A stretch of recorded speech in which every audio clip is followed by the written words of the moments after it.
Mr. Joyce, good morning to you. Good morning, Michael. I want to talk about those long-haul flights in just a moment, but I want to kick off with our top story, and that is the imminent rise in interest rates. In fact, several expected over the next year or two.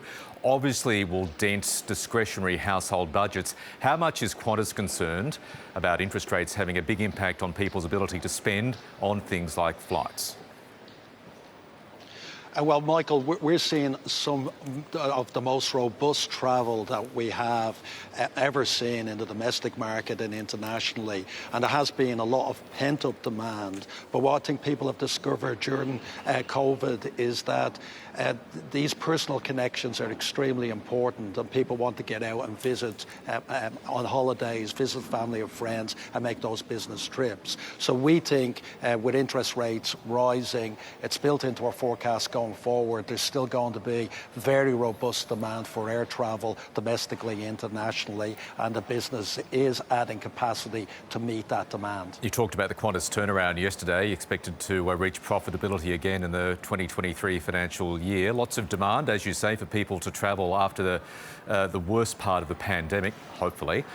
But again, we're seeing these long queues and issues at airports. When will there be the appropriate Qantas staff levels to match, Alan Joyce, this customer demand? Well, Michael, this is not just a Qantas issue. As you said, the queues at our airports. This over Easter was an issue that was created by long queues at security, which are run by the airports. It was an issue for Virgin, for Rex, for Qantas. It's an issue for airlines around the world. And it was caused by a COVID issue with people being absent for work because of close contacts, because of catching COVID. It's dramatically improving even as we speak. And we're in a position where we are gearing up for this big expansion of our international operation in particular. We're recruiting 2,500 people at the moment. We've had over 20,000 applicants for those jobs. And our belief is that while we get into the school holidays in July, we should be back to normal for those big peak requirements. But who knows what happens with COVID. This time last year, we never knew there was going to be a Delta strain, an Omicron strain, but we are putting the resources in to manage a big expansion of our operation going forward. OK, well, to be fair, Alan Joyce, it's not just the airports. There are still issues faced by Qantas passengers, including this one by Simon Cousins, who tweeted this yesterday regarding a recent flight from Sydney to Melbourne. Qantas seemed to have lost a whole flight load of bags, he says. It kept us waiting without any advice for more than 90 minutes. That's not good enough, is it? And we're out of school holidays, we're out of the Anzac Day weekend, we're out of supposed peak periods. Yeah, Michael, and we do apologise when these things go wrong, but this happened before COVID as well as after COVID. It happens with every airline around the globe. The facts are, the statistics show that over 99.5% of people's bags are going with the customers. There were similar stats to what we had before COVID.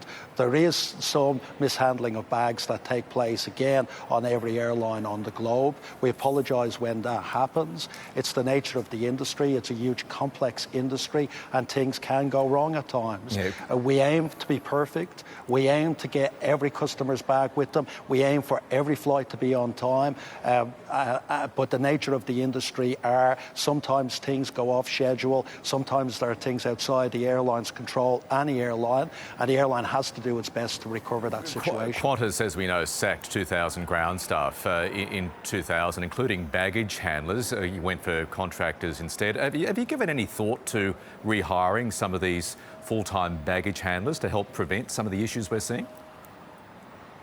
Well, we are using specialist baggage handling companies that we have used all over the globe. Excuse the interruption, I'm asking about the staff Qantas got rid of. Yeah, but maybe I can answer your question, Michael, that you're giving the impression that the staff are missing. They're not. There are people doing those jobs from these specialised baggage handling companies that service all the airlines around the globe and all the airlines in Australia. They've recruited staff, they have staff, there are people there doing these jobs. OK, now I want to ask you about domestic travel. Of course, it's, as you say, it's already hit pre-COVID levels. International travel, is that still a worrying spot for Qantas? When will that return to anything resembling pre-COVID levels? No, it's booming on the markets that are open. So at the moment, to London, we are actually at pre-COVID levels or greater. On the United States, we're seeing demand at pre-COVID levels or greater. It's only some markets that are not quite open yet that we're waiting for those border situations to change, like Japan, like China. But the markets, all of the other markets, New Zealand, the US, the UK, Bali, Southeast Asia are booming, and we're seeing huge growth. We expect to be at around 70% of our pre-COVID international levels in the July quarter and over 85% of our pre-COVID levels in the last quarter. So we're rapidly adding capacity to meet that significant demand. We seem to have been hearing this foreshadowed announcement about these ultra-long flights every year now for quite some time. Yesterday, Qantas confirmed that they will actually be a reality by 2025. How is that going to, I guess, change the very nature of air travel, in your view? It's going to be a significant change of aviation because it will allow Australians for the first time to get anywhere around the globe direct, non-stop.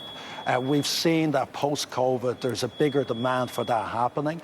Our direct flights from Darwin and Perth to London and to Rome are bigger than they were before COVID because people don't want to stop.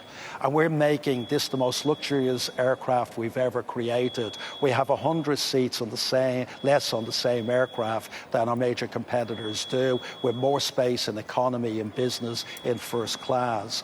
And what we will see, I think, is greater demand from people wanting to come into Australia, greater access for business people wanting to do business in Australia. So we think this completely transforms aviation and really assists the Australian economy and the Australian tourism industry. OK, spending lots of money on those planes, obviously, but still a lot of Qantas passengers are waiting very long times on phones. Is it also worth investing more money in the people who work in your call centres to reduce those waiting times, those often very long waiting times for passengers? And there is, Michael, and part of what we've seen coming out of COVID, there's a lot more calls to the call centre than we had, 3 times the level of calls than we had before COVID. And we've recruited 3 times as many staff to man those call centres. We'll have over 1,000 people working in them by the middle of the year. And we're asking people, 60% of the calls coming into the call centre can be done online. So we ask people to try and use those tools to ease the pressure on the call centre. And it's not a surprise, Michael, that this is happening given the uncertainty on borders. When a border situation changes, the call centres get inundated. We know when Japan opens up, when China opens up, we will have inundations in calls with people asking, what are the rules? We have people ringing up asking, do they need to wear masks? What are the rules to get into the UK? We're trying to encourage people where you can, get that information online, get that information off the app. And if you can do that, that will free up to the call centre for the people that need to get through to us. OK, now the Qantas share price jumped 5% on the back of the news about Qantas's financial situation yesterday. I want to end by asking you, Alan Joyce, how does it feel to be, at the very same time, a shareholder darling, but also in so many respects public enemy number one for so many Qantas passengers? Well, that's not true, Michael. You know, the vast majority of Qantas passengers get to their destination on time, get their bags delivered with them on time. And before COVID, we had the highest customer satisfaction we've ever had. We were investing in lounges, free Wi-Fi on aircraft, new aircraft. This product on the 350s to fly to London is like nothing anybody else has. Our customers love our loyalty program, so we deliver on customer satisfaction, we deliver on customer engagement, we deliver on shareholder returns. That's what we've done before COVID. We've had teething problems getting through this restart, like every airline in the world has. I've no doubt when we get to the other side of it, we'll hit the mark on customer satisfaction, shareholder returns and employee engagement, just like we did before COVID. We'll see how it pans out. Alan Joyce, really appreciate your time this morning. Thanks for joining us. Thanks, Michael. Appreciate it.